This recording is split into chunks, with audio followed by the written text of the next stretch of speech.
Hi everyone, hi, it's Brian here, and today's video is actually a combination of two ideas. In fact, it's a combination of a bit of a video response or a response to a viewer request actually, and also an idea I had doing a recent tarot reading. So the clue is kind of in the title of this video, but if I talk a bit about the tarot reading first, the thing that prompted me to talk about reversals today actually was the fact that I've said previously that I don't really read reversals, and that's true. I tend not to. I certainly don't shuffle the cards in such a way as I ensure that reversals appear in a reading when I'm doing it for myself. And if I'm reading for somebody else, I don't particularly encourage them to, ensure that reversals are there. But I have no problem with reading reversals if they appear. Now, the only time they really appear, if I'm reading for other people, is if they shuffle the cards in such a way that make reversals happen. And if I'm doing it for myself and reversal appears, it's usually because I've dropped the cards and haven't got them all back in order in the right way. And that's probably what happened in this case. So I was doing a reading for myself, and a couple of reversed cards came out, and that got me thinking about reversals in general. And actually, when I applied my usual approach to reversals, which is to see reversals as not necessarily having a different meaning to the upright meaning, but having a meaning that's a bit more inwardly directed. I think that's an idea that I can't remember exactly where I got it from, but it probably was from Gail Fairfield's book, Choice-Centered Tarot, which is also out there as Everyday Tarot.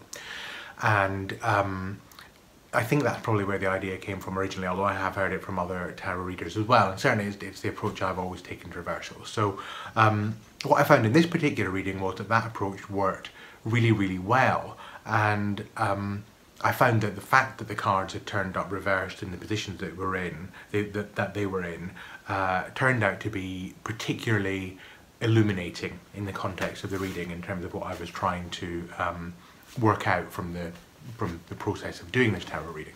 So it got me thinking about reversals more generally, and I thought maybe I should do a video on the topic of reversals and on the idea of what reversals mean to me and how I might use them and how other people use them and so on.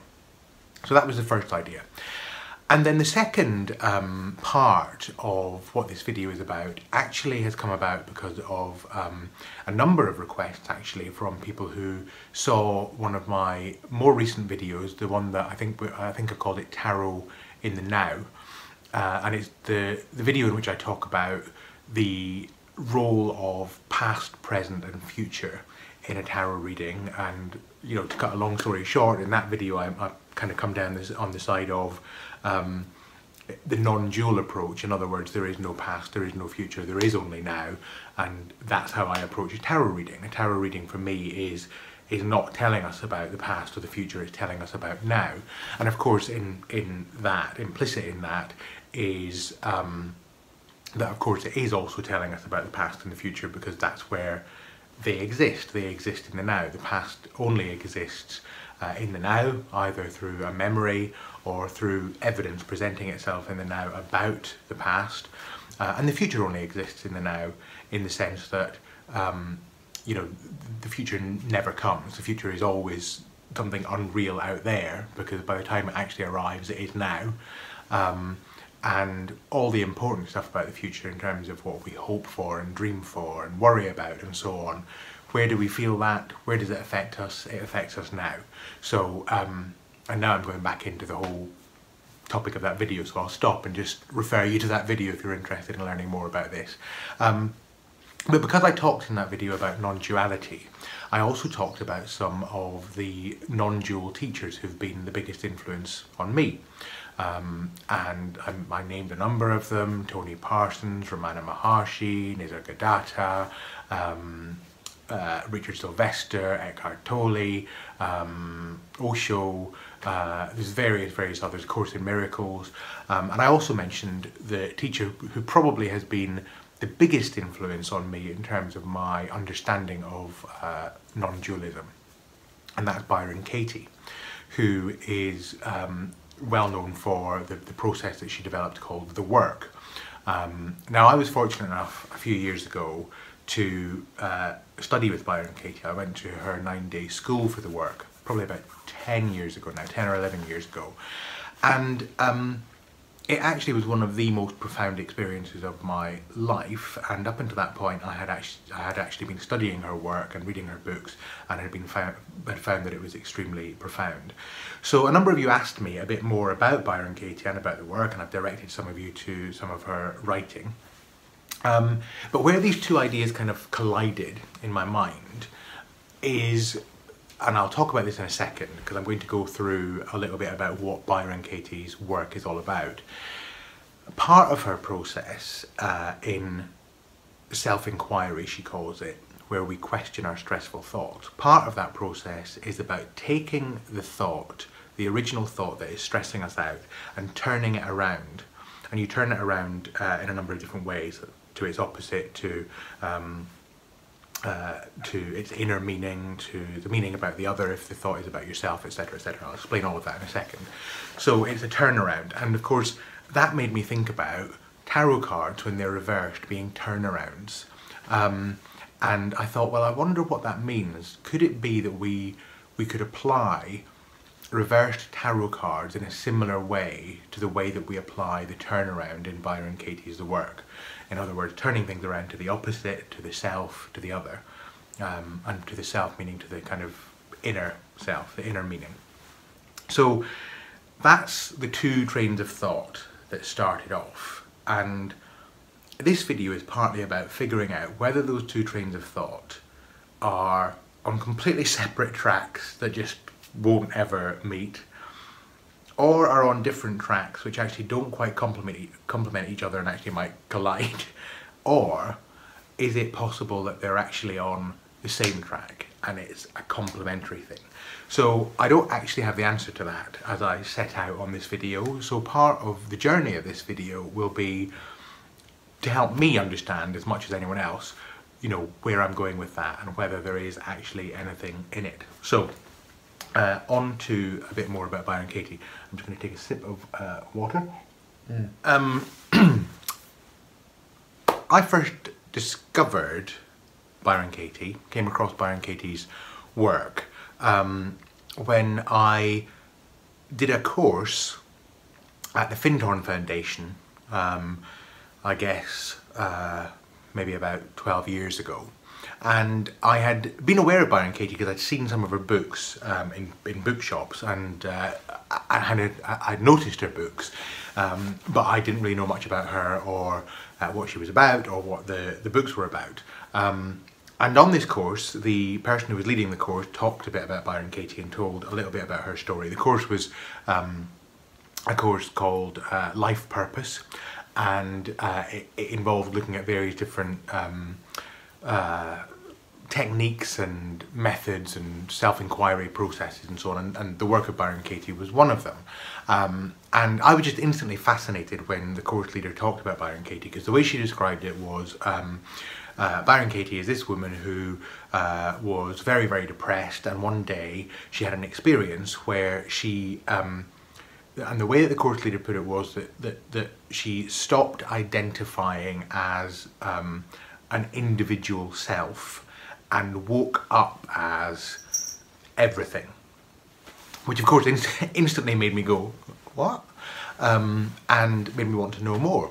And anyway, we did a bit about the process, and it sounded kind of interesting, but I can't say that I immediately thought, wow, what an amazing process or anything. It just, you know, it just kind of interested me. And then in the bookshop, at the end of the course, I went to the Findhorn bookshop and I got Byron Katie's book, Loving What Is. And I came home and I read it, and I virtually read it cover to cover. And, you know, the phrase mind blown is overused, I think, these days, you know, especially when people on social media use it in that kind of mind full stop, blown full stop way, which always sets my teeth on edge because quite often it's used in a context that isn't particularly mind-blowing. But that is just one of my bugbears, and I am aware of the fact that that is just a personal judgment, and we'll talk a bit about personal judgments because they relate very much to the work of Byron Katie. Anyway, my mind was blown. I read this book from cover to cover, and then I went straight back to the beginning and read it again, and was just absolutely just kind of really deeply engaged with what was being said. And it was one of these feelings, and I'm sure you've had this, many of you will, where you've read a book and it's just like you're recognizing something that you always knew but had I've never been able to put into words yourself, and had never had anyone else put into words for you, and then all of a sudden there it is on the page, and you think, yes, that's it, that's what I have been thinking, that's what I've known all this time on some level, and now here it is written down. Well, it was like that for me with this book. So what is the process of the work? And by the way, in that book she does go through her waking up experience, and just briefly, just to let you know, she is someone who was deeply depressed for a number of years, almost suicidal, very overweight, very full of rage, and she ended up in a halfway house because that's all her medical insurance would pay for, and she needed psychological treatment. And in this halfway house she was bitterly unhappy, and one morning she woke up, except she didn't wake up. What seems to have happened is that her personality as it was dissolved or disappeared, and she woke up not as the woman who had been depressed, but as everything. And the way she described it in the book is very interesting and very moving, because she said that what happened was she opened her eyes and she saw a foot. She was looking at her own foot, and there was a bug crawling across it, and behind that there was a wall and maybe a window in the wall. But as she describes it, when she woke up, hello Maya. I'm probably disturbing Maya. Maya's thinking, oh, not another one of your videos, I was trying to sleep. Sorry Maya, am I disturbing you? She's going to knock the tripod now, aren't you? Just out of spite. Oh no, she's not, oh bless her, she just tiptoed round it very delicately. Do you want out? Do you want out? Let me just let Maya out. There you go. There you go.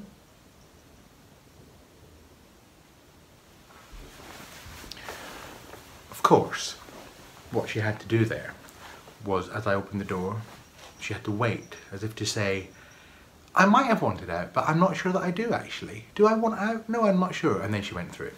Anyway, what was I talking about? My mind is so blown, you see, that I've kind of lost my thread. Oh yes, it was the Byron Katie waking up. The way she describes it, she didn't really wake up as a person. She woke up, she saw a wall, she saw a foot, she saw a bug, she saw a window, and in her waking up state, they were all one and she was all of them.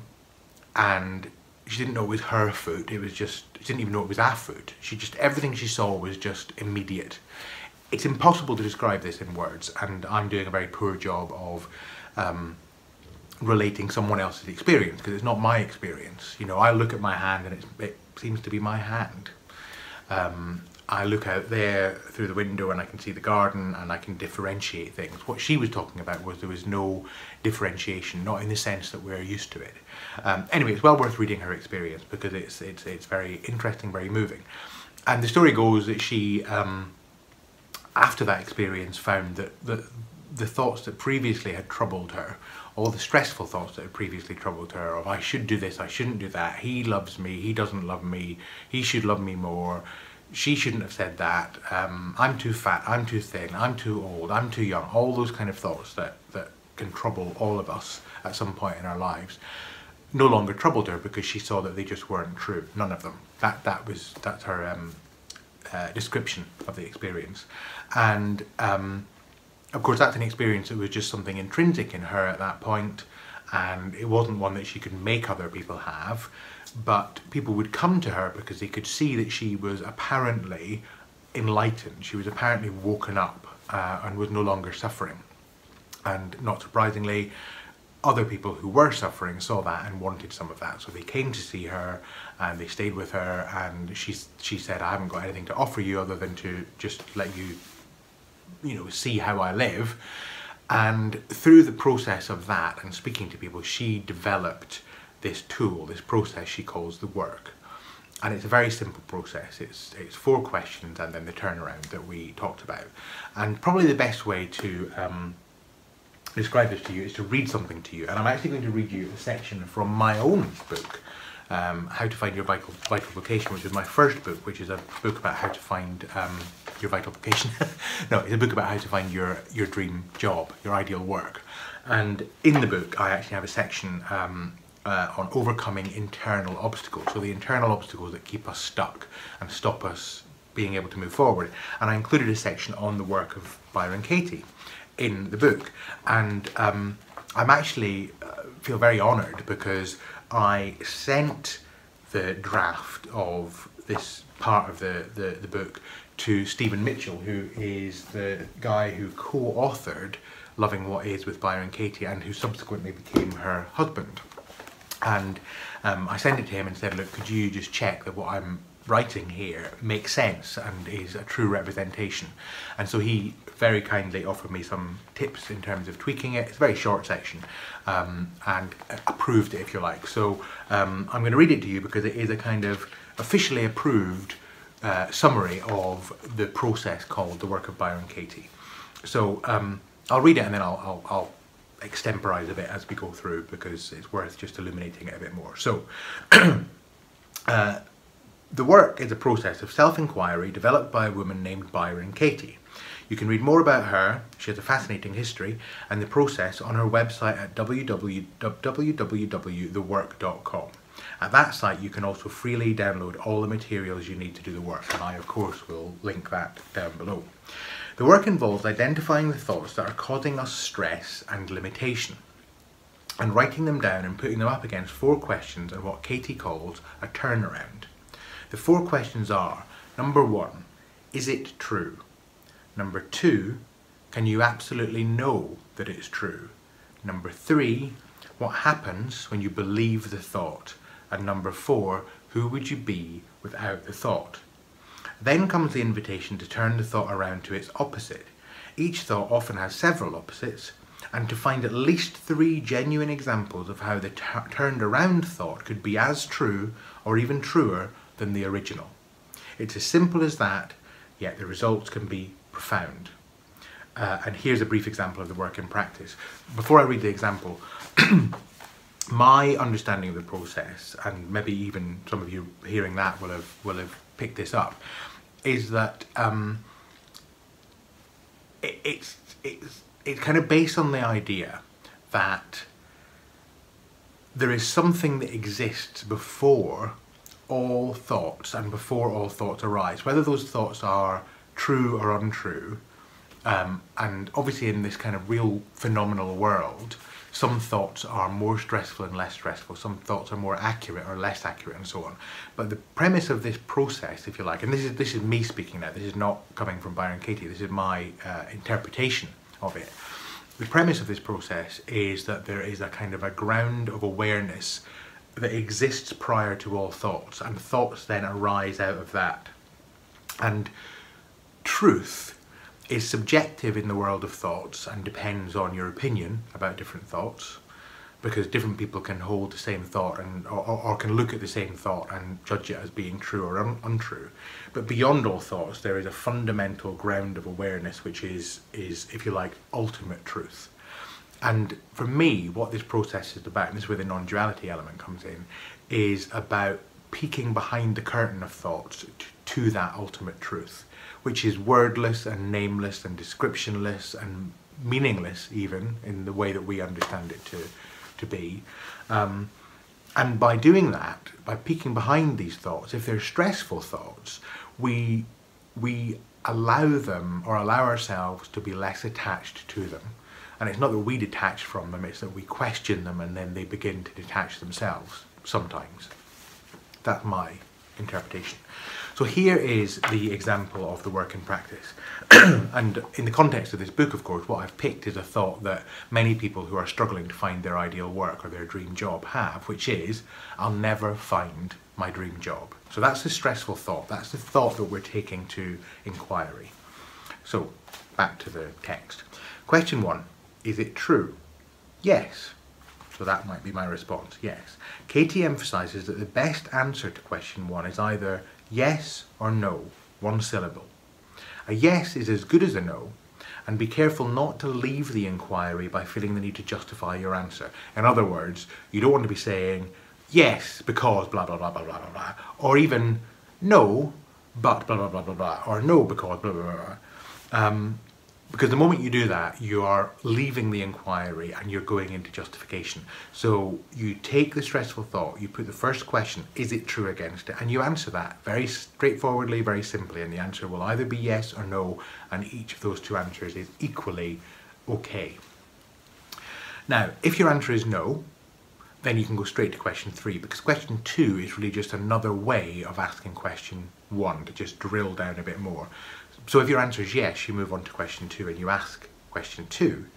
Question 2, can you absolutely know that it's true that you'll never find your dream job? So the second question is, can you absolutely know that the thought is true? So no, I can't absolutely know that, even though I keep thinking it. And again, the best answer here is a simple yes or no. But what I notice is that when it comes to absolutely no, it's virtually impossible to absolutely know any thought, even those that seem really likely. I mean, even if it's coming up as we speak to about 3:15, and the clock on the mantelpiece should chime at 3:15, or rather at 3:30. And I can know with a degree of certainty that's going to happen because it looks as though it's telling the right time, everything looks like it's okay. Can I absolutely know that it's going to chime at 3:30? No, because for all I know, the battery might run out at 3:29. So we think we can absolutely know things, but really, we never really can absolutely know things. You know, the world might end in the next 2 seconds, so how can I absolutely know that I'm going to have tea tonight, etc. So that's question 2. I'm not doing a very good job of sticking to my own text. I've got this need to explain it even more. Okay, so question 3. How do you react? What happens when you believe the thought? So the thought is, I'll never find my dream job. So what happens when I believe that thought? I feel terrible, sad and depressed. I get a heaviness in my chest and a tightness in my throat. My head aches. I start doubting myself, even in my current job. I feel so despondent, I start looking for alternatives. I wonder if it's even worth the bother. I get short-tempered with my partner and my kids. I obsess over things. I feel jealous of other people who seem to be in their dream jobs. So that's how this stressful thought affects us. That's how we react when we have that thought and we believe it. We attach to it and we have all these reactions. And you could spend ages listing these reactions. That's just a very brief example that somebody might come up with. Okay, so question 4, final question. Who would you be without the thought? Happier, less stressed, more relaxed and open? I wouldn't be so full of doubt.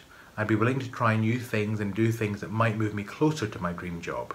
I'd feel like I had nothing to lose. I'd be much easier to be around. So here what we're doing is we're imagining if it wasn't possible to think that thought, even in the same circumstances. So not asking you to change the circumstances, so you're still in the situation you're in, which might be a situation in which you are not in your dream job, but you're unable to think the thought, I'll never find my dream job. So what does that leave you as? And there are different ways of approaching that, but you can spend a lot of time contemplating that. And that's about that process, those 4 questions, is about allowing you to peek behind the stressful thought. So you take the stressful thought, you ask, is it true? Can you absolutely know that it's true? What happens when you believe that thought? And who would you be without the thought? And then once you've asked the 4 questions, and Byron Katie calls this meditation, so you don't just rush through this, you really take time to do it. And you don't second guess the answers, you don't think, oh, I should say this or I should say that. You really sit with the stressful thought, you take it to the questions, or you take the questions to it, you meditate on them, you let the answers arise, you work your way through. And then comes the turnaround. And the turnaround is, you turn it around to the opposite. So in this case, I will never find my dream job could turn around to, I will find my dream job. And examples of why that might be true: lots of people find their dream job, so there's no reason I shouldn't. There's no real reason I shouldn't. I've got the ability to. And if I don't believe the thought, I'll be more willing to try new things. And circumstances could change in my current job, and I may be offered something better. So those are some examples of why the turned around thought could be as true or truer. The work is particularly useful for dealing with underlying troublesome thoughts which cause ongoing feelings of stress or limitation, but it can be applied to any thought that's troubling you. There are many helpful examples of Katie doing the work on YouTube, and the entire process is outlined in detail in her excellent book with Stephen Mitchell, Loving What Is, which is the one that I mentioned. And I will link below some of the examples, some other examples of Katie doing the work, some of my favourite videos of her doing the work with other people. So I just want to say a bit more about the turnarounds, because in some ways this is a really important part of the process, and of course it's the bit that made me think of reversed tarot cards. And I mentioned that there are different ways of turning the thought around. Sometimes you can do a direct opposite, and one of the instructions that Byron Katie gives is that you can turn around the thought, you can take the thought that's stressful and you can turn it around to the self or to the other or to the opposite. So let's take another example. So one example might be, you think of somebody who you're having a problem with, who you feel is maybe treating you badly, and you might have the thought, he is unkind to me. He is unkind to me. And you take that thought up against inquiry and you go through the process of, is it true? Can you actually know that it's true? How do you react when you believe that thought? Who would you be without the thought? And then you turn it around, and there are different ways of turning it around. So one way of turning it around is to the opposite. So he is unkind to me becomes he's kind to me. So the opposite of unkind is kind. He is unkind to me turns around to he is kind to me, and you think of genuine examples of why that might be. And this can be quite difficult, because if you're in a situation where you are having a problem with somebody, and I'm not talking here about somebody who is just an absolute monster, who literally is always unkind to you and is imprisoning you or beating you up every day or whatever. I'm talking here about somebody who you might have a low opinion of, who you think is really making your life difficult, who you think is being unkind to you, but who actually, in the scheme of things is, a person in your life that is problematic. So, when you do the turnaround from he is unkind to me to he is kind to me, and you look for examples, you might find that there are some. So it may be that, it might only be one, it might be a tiny little example, but it might be, he held the door open for you, or he cooked you a meal, or he, complimented you on something you were wearing. In a work setting, it might be something as simple as he made you a cup of tea, or he tidied up the photocopier before you used it.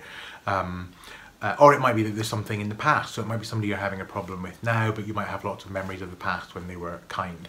And so when you do this process, it allows you to experience the opposite, and it puts you in touch with what you might be missing, because we all know what it's like when you, and I think if we're honest, we all do this to some extent. If you form a poor view of someone, no matter how justified you think that it is, part of what begins to happen is because you're seeing them in that way, you then start to only notice the things that support your opinion of them, and you quite easily discount the things that don't support that opinion. So if you are seeing someone as unkind and then they do something that actually is quite kind, our tendency might be to dismiss that. So that's turning the thought around to the opposite and then looking for examples, and that can be very mind expanding and very healing, actually. In terms of relationships, because it puts you in touch with something you might have missed. So that's one way of turning the thought around to the opposite, turning the thought around, turning it around to its opposite. Another way is turning it around to the other. So where you've got the judgment is about someone else, you turn it around to yourself. So in the example, he's unkind to me, it's he who's doing the unkindness. It turns around to I am unkind to him. So you put yourself on it. I am unkind to him. And you think, well, what are the examples of where I'm unkind to him? And one example might be that in always seeing him as unkind, as fixing him in your mind as unkind, you're doing him an unkindness. That could be one example. Then there might be other examples. If you're talking about a relationship, a close relationship, you probably will be able to, I certainly know in my life, when I think of people who I have perceived as being unkind to me, if I do the turnaround to I am unkind to him or her, and I sit and I think of examples and look for examples, I can find examples of where I have been unkind, and it might be speaking too sharply to them, or ignoring them when they say something to me, or maybe it's something I said years ago, maybe it's a look I gave. But usually in that situation I can find examples. So this can be tough, because if we're fixed in this idea and then we're being asked to look at it from the other perspective, that's why the questioning process is so important, because going through the questioning process allows the original thought to lose its grip a bit, and then you can dig behind it. So that's another way of turning it around. So we've done the opposite and turning it around to the self. And the other way is we've done it to the opposite, we've done it to the other. The other way of doing it is turning it around to the self. So the thought, he is unkind to me, put it all on yourself. I am unkind to me. So again, you think of the examples of where am I unkind to me? Well, one of the ways that I'm being unkind to me in that situation is by constantly seeing him as unkind, by fixing him as unkind. I am putting myself in the position of focusing on unkindness, on expanding the thought of unkindness in my mind. How kind is that to me? Not very, because it puts me in an increasingly stressful state. And then you might think of the other ways, maybe not just in that situation where you're unkind to you. So I think about where I'm unkind to me. Oh, can I list the ways? I don't get enough sleep, you know, I might eat too much, I might drink too much, I might smoke too much, I might use drugs too much, I might drive too fast. I mean, you know, all the different ways that we as human beings can do things that are harmful to us. And for most of us, if you spend time thinking about, you know, I am unkind to me, and list the ways, there's a lot. Now, what is the point of all this? Because what you don't want to do is then get into a position where you look at all these terrible things and think, oh, this is awful, you know, I'm so unkind to myself, and he's unkind to me, and I'm unkind to him.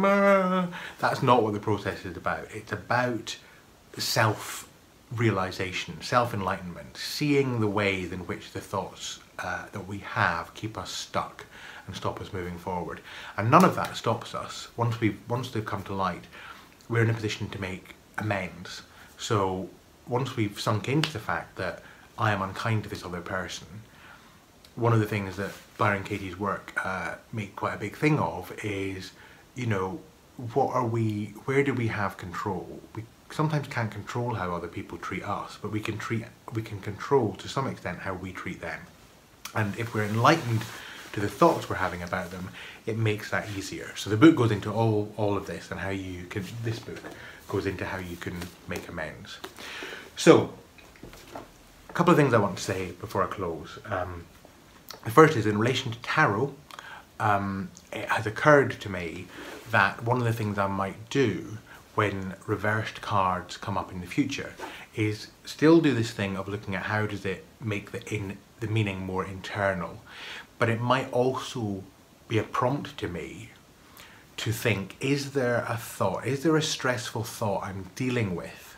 Is there a stressful thought I've brought to this reading that these turned around cards are pointing me towards turning the thought around by inquiring into it, using this process of the work and then turning it around? And of course, you don't have to wait until a turned around card appears to do this. You know, if you're going to the tarot with a stressful thought, any stressful thought can be taken to inquiry. But I thought this might be an interesting aid memoir. So I'm going to try this. The next time I'm doing a reading and a turned around card pops up, if I haven't already clocked that there is a stressful thought somewhere driving me, I'm going to look into that. I'm going to ask myself if there is, and I'm going to check into whether I can use this process and then, you know, use the turnaround to enlighten me to myself. So that's the first thing. That's the tarot related thing that I wanted to mention. And then the second thing I wanted to mention was just a few of Byron Katie's books and resources, and again I'll link everything below. But After Loving What Is, she wrote a book called I Need Your Love, Is That True? And this book is about applying the work to relationships, love relationships. And it's a very interesting book. And then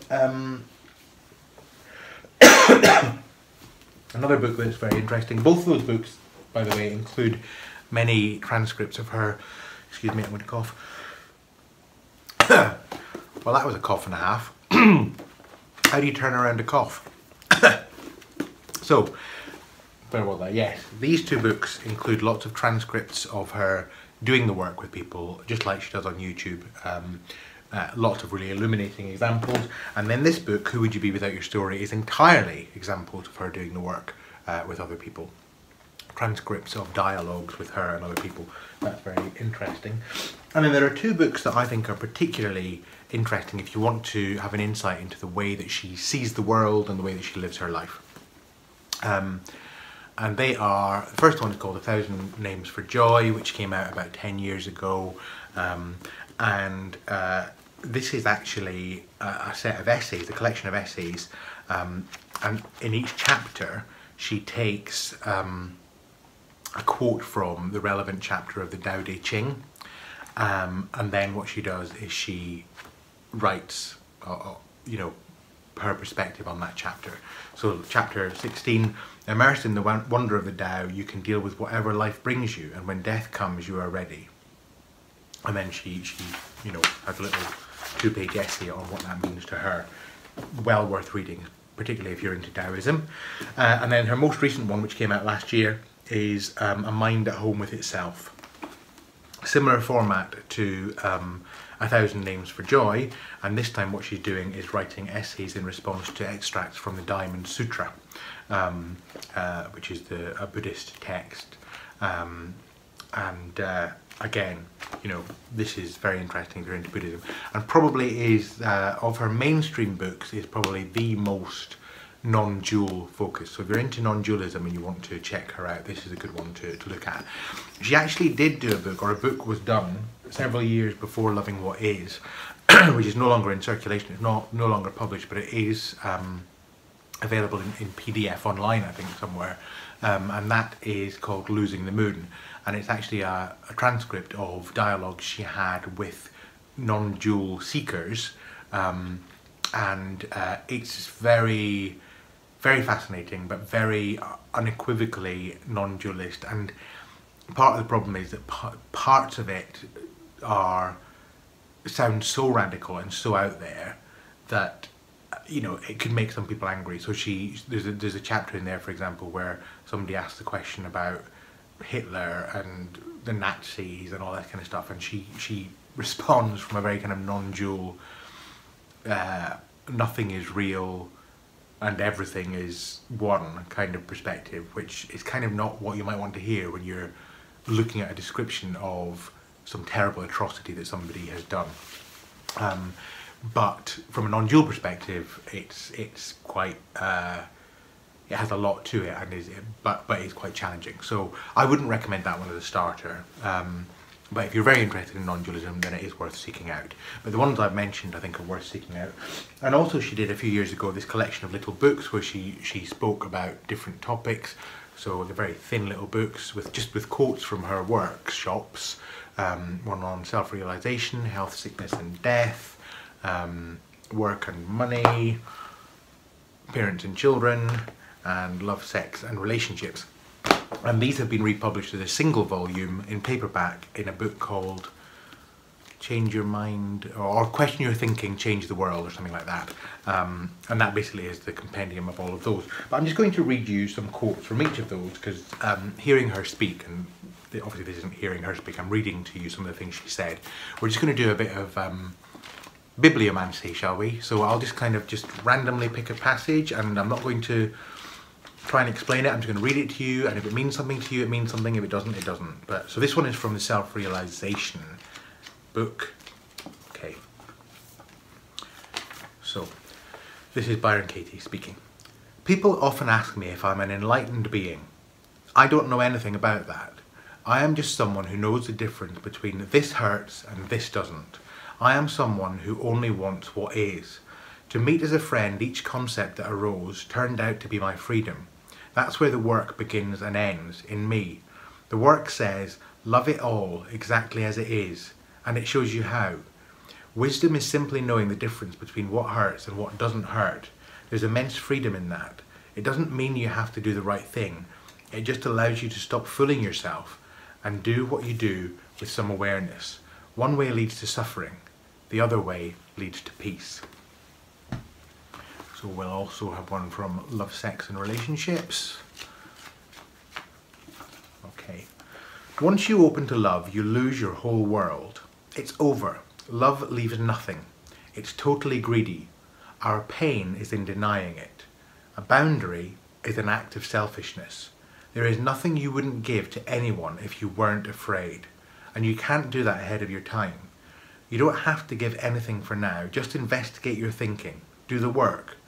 When you meet your thoughts with understanding, you discover that there's nothing to lose. So eventually there's no attempt at protection. Then giving everything you have becomes a privilege. Parents and children. If you think you're supposed to love your children, you're in big trouble. It just sets you up for shame and guilt.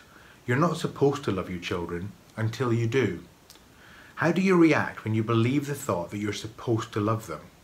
Fear, depression, resentment, self-hatred.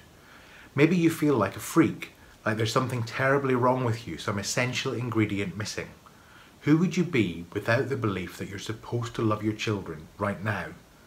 You'd be free to love them or not, and to be a very good parent, whatever you're feeling right now.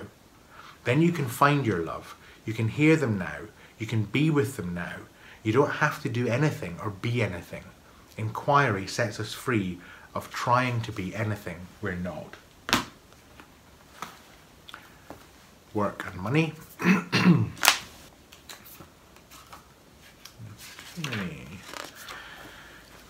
After I found the work inside myself, after it found me, I began to notice that I always had the perfect amount of money for me right now, even when I had little or none. Happiness is a clear mind. A clear and sane mind knows how to live, how to work, what emails to send, what phone calls to make, and what to do to create what it wants without fear. Do you want your money to be safe and secure? Hopeless. Read my lips. Hopeless. Banks burn. Countries are bombed. People lie. They break their promises. They bend contracts. It's hopeless. Hopeless. How do you live when you believe the thought that your money should be safe? Who would you be without the thought, I need my money to be safe? You might be a lot easier to be with.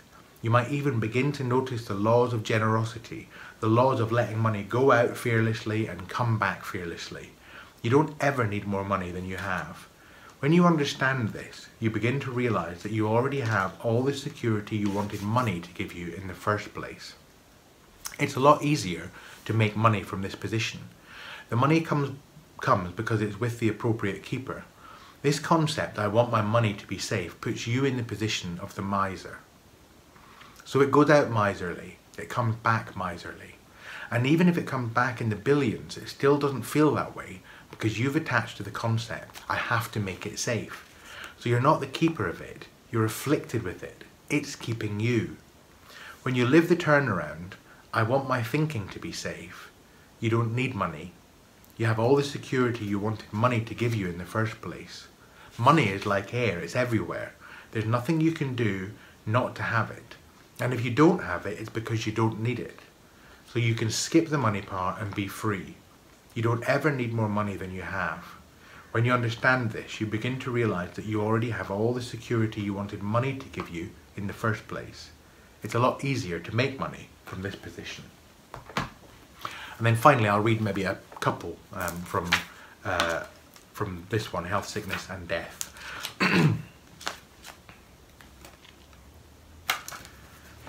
For people who are tired of the pain, nothing could be worse than trying to control what can't be controlled. If you want real control, drop the illusion of control and let life have you. It does anyway. You're just telling the story about how it doesn't. That story can never be real. You didn't make the weather or the sun or the moon. You have no control over your lungs or your heart or your ability to see or walk. One minute you're fine and healthy and the next minute you're not. When we try to be safe, we live our lives being very, very careful and we wind up having no lives. I like to say, don't be careful, you could hurt yourself.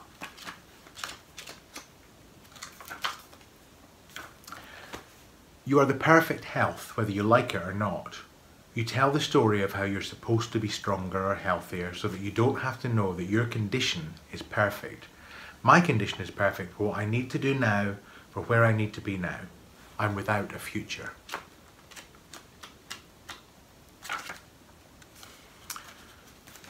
I was in Holland a few years ago and I was running very high fevers, and the work went on every day. I was working with people from early morning to late at night, and I noticed that a few times during a break I would be just huddled up in a corner, exhausted with a high fever, in heaven. My body is not my business. If you don't tell me I'm sick, I have no way of knowing, and in the clarity of that I always seem to be well. No story, no sickness. There was snow, there was cold, there was sky. There were people, there was breath, there was fever. There was exhaustion, there was joy, everything. Without a story, I'm free. I'm struggling to not want to kind of try and explain these, but I don't think they need to be explained. They just need to be heard. So we'll try another one. Okay. On one occasion in 1986, which was the year that she had her awakening, while I was getting a massage, I began to experience a sudden paralysis. It was as if all the ligaments, tendons and muscles had tightened to an extreme. It was like rigor mortis. I couldn't make even the slightest movement. Throughout the experience, I was perfectly calm and joyful, because I didn't have a story that the body should look a certain way or move fluidly. Thoughts moved through like, oh my God, I can't move, something terrible is happening. But the inquiry that was alive within me wouldn't allow any attachment to these thoughts. If that process were slowed down and given words, it would sound like this. You're never going to be able to walk again. Sweetheart, can you really know that that's true?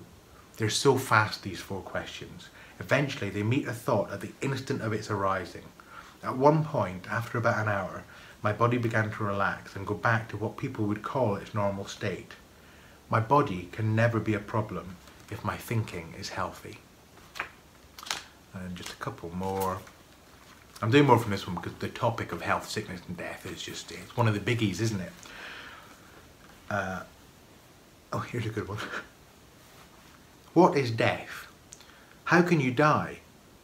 Who says that you were ever born? There is only the life of an unquestioned thought. There is only mind, if anything. Live in the 4 questions for a while. That is where the world ends, until what's left comes back to explore the next concept. Do you continue after death? If you question your mind, you see that what you really are is beyond life and death. No one knows what's good and what's bad. No one knows what death is. Maybe it's not a something. Maybe it's not even a nothing. It's the pure unknown, and I love that. We imagine that death is a state of being or a state of nothingness, and we frighten ourselves with our own concepts. I'm a lover of what is. I love sickness and health, coming and going, life and death. I see life and death as equal. Reality is good, so death has to be good, whatever it is, if it's anything at all.